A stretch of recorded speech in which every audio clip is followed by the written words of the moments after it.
seba.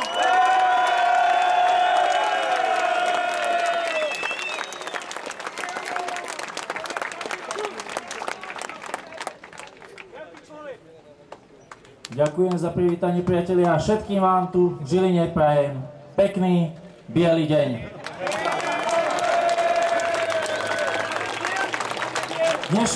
Dnešné stretnutie tu v Žiline je symbolické z viacerých dôvodov a nie všetky tie symbolické významy dnešného stretnutia sú pozitívne. Na začiatok pokladám za potrebné si jednotlivé tie významy dnešného stretnutia ozrejmiť a povedať. Prvý z nich je, že prečo sme sa stretli po Bratislave práve v Žiline. Odpoveď je veľmi jednoduchá. Bolo kopec otázok, na čo idete do Žiliny? Odpoveď je veľmi jednoduchá. Pretože Slovensko nie je iba Bratislava.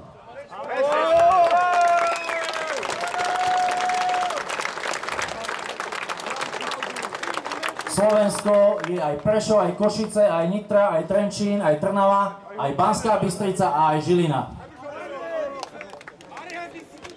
Druhá taká často skloňovaná otázka ohľadom dnešného stretnutia bola, že na čo to robíme, či to niečo zmení. Ja hovorím, je to maximálne dôležité, aby sme v týchto stretnutiach pokračovali po celom Slovensku, pretože stretnutie v Bratislave naštartovalo odpor európskych národov voči imigračnej politike Bruselu a tento odpor mal za následok zrušenie povinných kvót. Po Bratislave začal odpor v Čechách, postavili sa na odpor Maďari a Brusel ustúpil.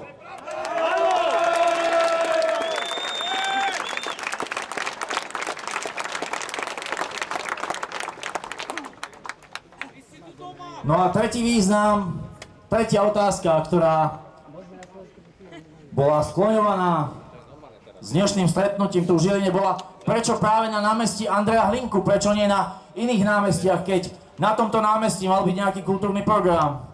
Odpoveď je veľmi jednoduchá. Andrej Hlinka, otec národa, otec slovenského národa Andrej Hlinka celý svoj život venoval tomu, aby bojoval za slovenskú autonómiu a slovenskú štátnosť. Aby bojoval za náš národ a naše práva. Sme tu preto aj na jeho počesť a počesť všetkých odhodlaných a dobrých synov slovenského národa, ktorí sa zaslúžili o to, že dnes máme svoju slovenskú štátnosť, máme Slovenskú republiku, ale túto Slovenskú republiku máme povinnosť my všetci brániť. Inak nie sme hodní vlastného štátu.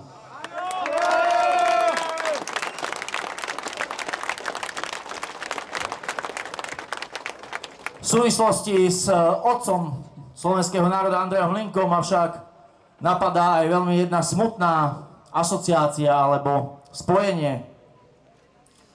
Keď sa pozriete za seba, vidíte tam príslušníkov jazdeckej polície, Policajného zboru Slovenskej republiky a pred chvíľkou ste videli, že keď išlo o narušenie poriadku nejaký poblúzdený feťák zaplatený z Bratislavy,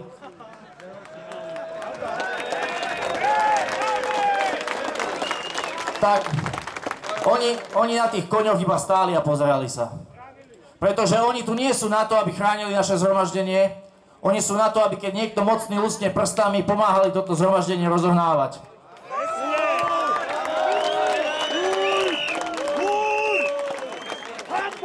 A tí z vás, ktorí trošku sa venujete histórii, len trošičku, tak viete, že práve za čias Andreja Hlinku boli takíto žandári na koňoch a rozháňali slovenské zhromaždenia. Černová pri Ružomberku nie je tak ďaleko, kde bolo zastrelených 15 Slovákov len za to, že prišli vyjadriť svoj názor. A vidíte dnes, aká je situácia v Slovenskej republike.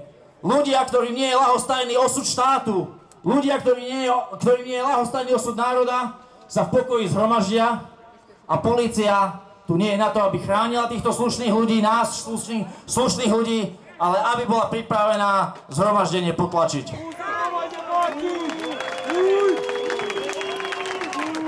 Na druhej strane sa musím zastať možno 90% z tých policajtov, ktorí sú dnes tu, pretože na námestí Andreja Hlinku som išiel pomedzi nich a v podstate všetci nám vyjadrovali svoju podporu.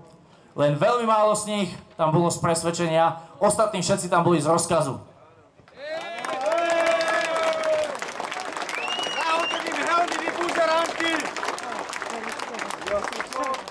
Takže nie sú oni tí zlí. Tých 90% policajtov sú dobrí chlapi, majú svoje ženy, rodiny, robia to, aby mali svoju výplatu. Ten, kto stojí za týmto všetkým, sa volá minister vnútra Robert Kaliňák.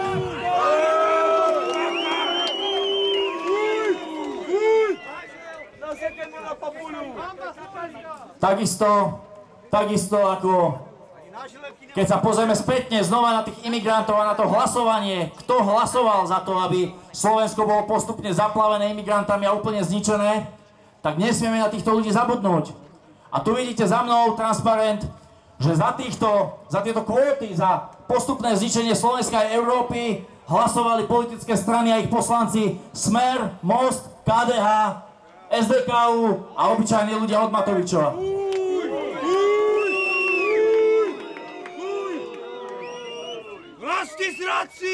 Chcem vyzvať policajtov, aby sa trošku spamätali a odpratali to vodné dielo, lebo kvôli vášmu vodnému dielu nemôže k tomu odpadnutému dievčaťu prísť sanitka. Takže dajte si to vodné dielo niekde preč, páni, aby tá sanitka mohla prísť, lebo ak sa tomu dievčaťu niečo stane, pôjdeme za Kaliňákom. Je to vaša zodpovednosť. Priatelia, Kaliňák potrebuje počuť, že za ním pôjdeme. Pôjdeme za Kaliňákom? Keď sa tomu dievčatu niečo stane, pôjdeme za Kaliňákom? Potrebujem vás počuť až domov. Pôjdeme za Kaliňákom?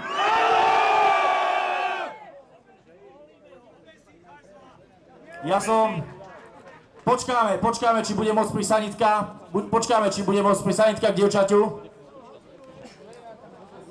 Pred pol hodinou volali naši chlapci sanitku odpadnutej dievčine a proste nič.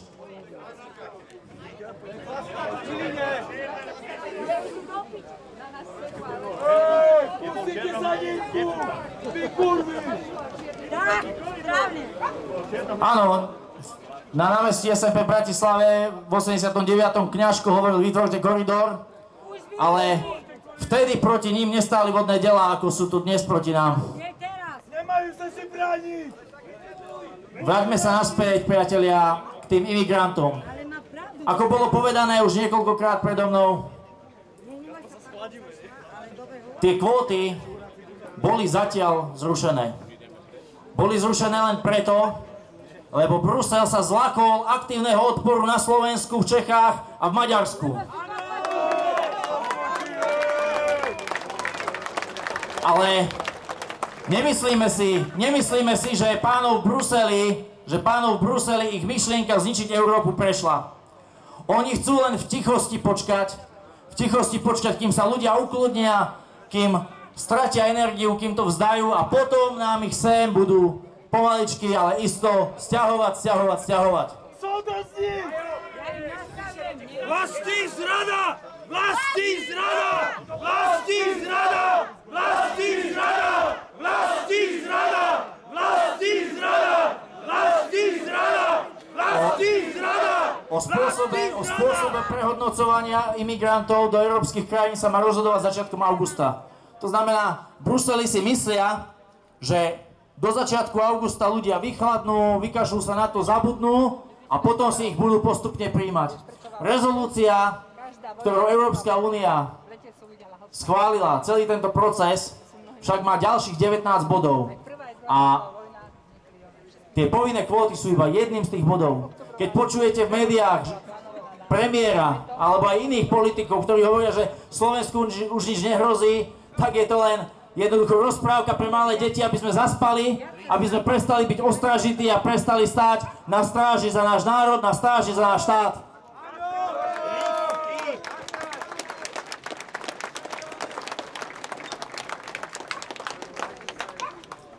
Predo mnou už niektorí rečníci povedali, že zbytočne budeme nadávať pri pive, sťažovať sa doma pred televízorom. A ja si myslím, že zbytočné budú aj takéto stretnutia na námestiach, ak sa naša vôľa a naša nespokojnosť neprejaví vo voľbách. Ak ľudia znova zvolia tých, ktorí boli ochotní za pár drobných zapredať Slovensku, tak toto naozaj budeme môcť zabaliť. Preto vás chcem vyzvať, ak aj vy osobne poznáte nejakých ľudí, ktorí si myslia, že by mohli voliť Smer, Most, KDH, SDK alebo Matovičovcov, tak im treba na rovinu povedať, že nikto, kto bude po tejto zrade voliť tieto strany, nemôže byť normálny. Poďte do piče, prístupte pozerať! My sme tu doma! My sme tu doma! My sme tu doma! My sme tu doma! My sme tu doma! My sme tu doma! My sme tu doma! My sme tu doma! Ja som veľmi rád, že sme sa v takomto počte stretli tu v Žiline, v centre Žilinského kraja a dúfam, že podobné vydarené akcie a demonštrácie budú aj v ďalších krajských mestách, aby vláda v Bratislave naozaj pochopila, že my to s obranou Slovenska myslíme vážne.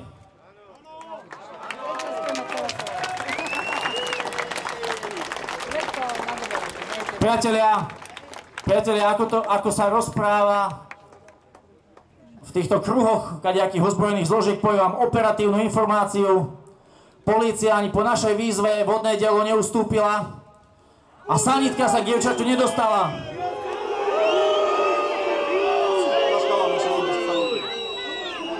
Naši chlapci museli dievča na rukách odniesť k sanitke, lebo policajti neboli ochotní ustúpiť vodným dielom.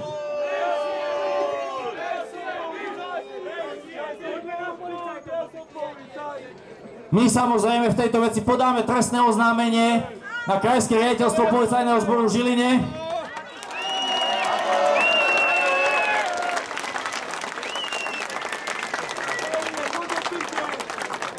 Pretože tu už končí elementárna slušnosť. Naše dievčatá tu budú umierať v bezvedomí a o cudzích imigrantov sa máme starať.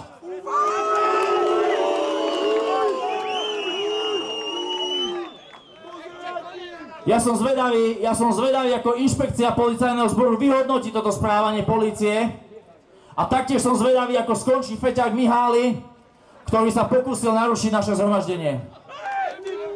Keby to bolo opačne, keby ktokoľvek z vás narušil nejaké zhromaždenie tých pomílencov tu na kúsok vedľa, tak vás v super rýchlom konaní odsúdia, dovolím si tvrdiť, na exemplárny trest.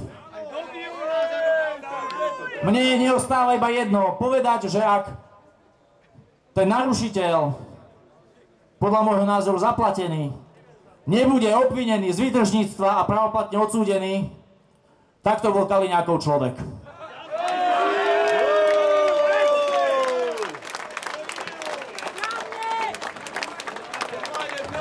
A chcem sa poďakovať usporiadateľskej službe za to, že profesionálne zvládla túto situáciu a že sa ľudia nenechali vyprovokovať touto situáciou tak, ako sa nechali po ukončení zhromaždenia v Bratislave.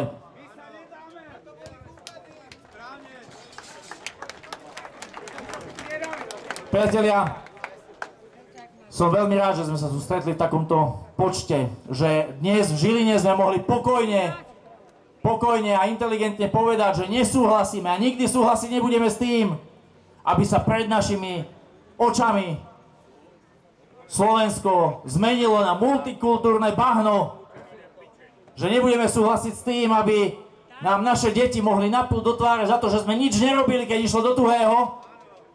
A ja vám všetkým chcem za vašu účasť a za vašu vzornú účasť poďakovať.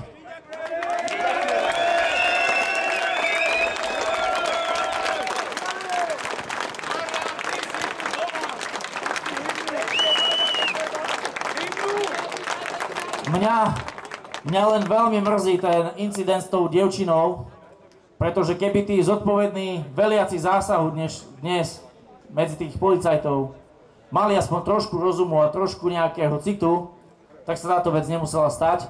A nemuseli sme od pondelka riešiť, čo všetko policajti svojim správaním porušili.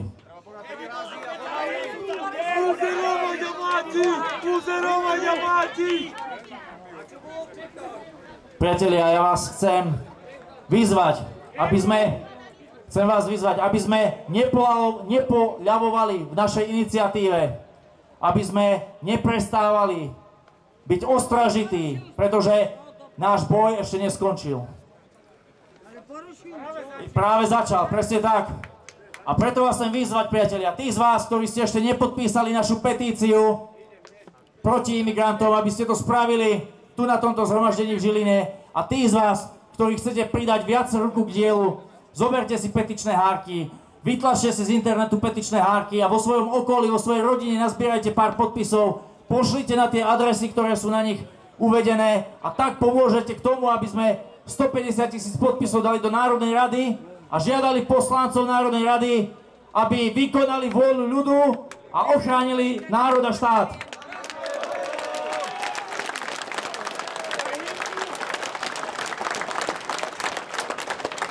Ja som presvedčený, že aj vďaka vašej podpore, vďaka podpore slušných ľudí aj zo Žiliny a okolia sa nám podarí nazbierať tých 150 000 podpisov a že Národná rada Slovenskej republiky túto petíciu nebude môcť ignorovať. Ak ju napriek všetkému odignoruje, musíme byť pripravení spoločne do Národnej rady.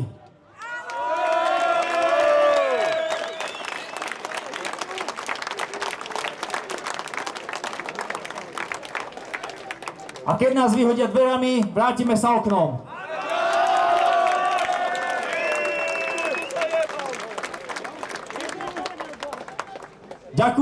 Ďakujem vám všetkým, ktorí ste prišli. Naozaj nezabudnite na tú petíciu.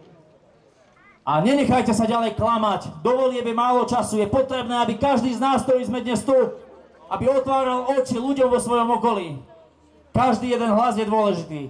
Aj na petícii. Ale ešte dôležitejší, každý jeden hlas je najdôležitejší v tých voľbách. Každý jeden hlas sa počíta a každý jeden hlas môže rozhodnúť.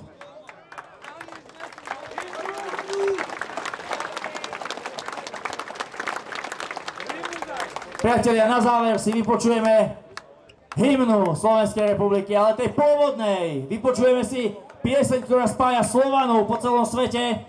Vypočujeme si pieseň, ktorá musí naplniť hrdosťou každého Slováka. Priatelia, hej Slováci!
Priatelia, veľmi pekne vám ďakujem za účasť na dnešnom stretnutí.